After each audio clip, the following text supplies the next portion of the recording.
கடவுள் இந்த பிறவியை நமக்கு எதற்கு கொடுத்தான் என்றால், உன்னுடைய வினைகளை கழித்துக்கொள் என்பதற்காக இப்படி ஒரு பிறவி. கடவுள் எதற்கு கரணங்களை கொடுத்திருக்கிறான் என்று சொன்னால், இந்த கரணங்களை, கருவிகளை பயன்படுத்தி உன்னுடைய வினைகளை போக்கிக்கொள்.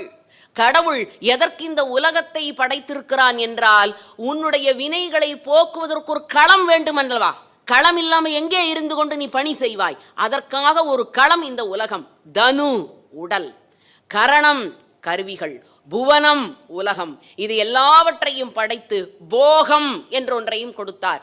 எல்லாவற்றையும் அனுபவி, இன்பமோ துன்பமோ அப்பொழுதே அனுபவித்து விடு. அந்த வினை, அந்த பிறவியோடு அதை வேறறுத்து விடலாம். ஆகவேதான் மனுநீதி சோழன் தன் மகன் செய்த தவறு அடுத்த வினை அடுத்த பிறவிக்கும் தொடரக்கூடாது என்பதற்காக மகனை கீழே